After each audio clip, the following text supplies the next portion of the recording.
मन शांत और संतुष्ट होगा तो समृद्धि भी जरूर मिलेगी। एक बार एक व्यक्ति ने अपनी गरीबी से तंग आकर घोर तपस्या करनी शुरू कर दी। उसकी तपस्या से प्रसन्न होकर भगवान प्रकट हुए और बोले, वत्स, मैं तुम्हारी तपस्या से प्रसन्न हूँ। बोलो क्या चाहते हो? व्यक्ति ने कहा, भगवान, मैं बहुत निर्धन हूँ। मेरी निर्धनता दूर कर मुझे धनवान बना दो। भगवान तथास्तु कहकर अंतर्ध्यान हो गए।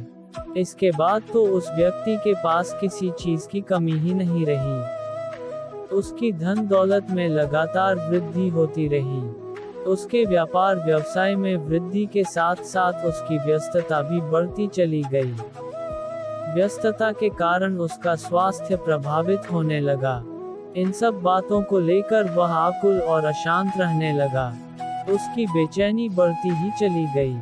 अब वह व्यक्ति हर हाल में मन की शांति चाहता था, लेकिन उसकी दिनचर्या और जीवनचर्या ऐसी बन चुकी थी कि शांति असंभव हो गई थी। संतुष्ट व्यक्ति शांत रहता है। उस व्यक्ति ने इस बार अपनी अमीरी से तंग आकर फिर तपस्या शुरू की। उसकी तपस्या से प्रसन्न होकर भगवान एक बार फिर प्रकट हुए और बोले, वत्स, तुम्हारे पास सब कुछ तो है, अब और क्या चाहते हो? व्यक्ति ने कहा, भगवान, बेशक मुझसे सारी समृद्धि वापस ले लो, लेकिन मुझे मन की शांति और संतुष्टि चाहिए।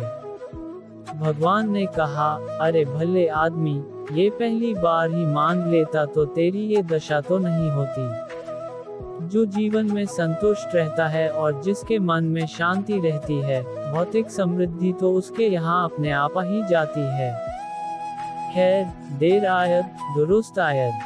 भगवान तथास्तु कहकर फिर अंतर्ध्यान हो गए। सद्गुणों का क्या करोगे? यह एक प्रतीक कथा है जो हमारे जीवन की वास्तविकता को प्रकट करती है। अक्सर हम सब की यही स्थिति होती है। जीवन में हम सब खूब धन दौलत पाना चाहते हैं और इसके लिए कुछ भी कसर नहीं रख छोड़ते। असल में हम जो चाहते हैं वही पाते हैं, इसलिए मनचाही चीजें या धन दौलत हमें मिल भी जाती है। इसके विपरीत अगर हम धन दौलत की बजाय सद्गुणों की अपेक्षा करें, तो उनका मिलना भी संभव है। मगर होता यह है कि अक्सर हम ये सोचने लगते हैं कि मात्र सद्गुणों से क्या लाभ होगा। सद्गुणों का लाभ तभी मिलता है जब हम आर्थिक रूप से भी समृद्ध हों। खाली सद्गुणों का क्या अचार डालेंगे, पहले समृद्धि और फिर सद्गुण। यही सबसे बड़ी भूल और गलत सोच है। हम जीवन में भौतिक सुख समृद्धि किस लिए चाहते हैं? शांत, संतुष्ट या फिर प्रसन्न रहने के लिए ही। तो वास्तविकता यह है कि अगर हम प्रसन्न और शांत संतुष्ट रहते हैं तो भौतिक समृद्धि तो अपने आप आ जाती है, अवगुण भी गुण बन जाते हैं।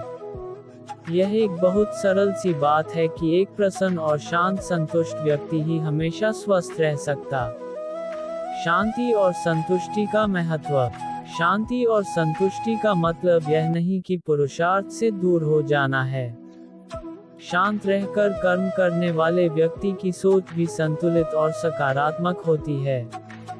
वह सोच विचार कर केवल सही कार्य ही करता है, गलत नहीं। ऐसा व्यक्ति न तो असंतुष्ट रहता है और न ही निराश। इसलिए भौतिक समृद्धि से पूर्व जीवन में शांति और संतुष्टि की कामना करना ही श्रेयस्कर है, क्योंकि एक बार जीवन में यह आ गई तो भौतिक समृद्धि तो स्वयं अवतरित होने लगती है। जय सिया राम जी।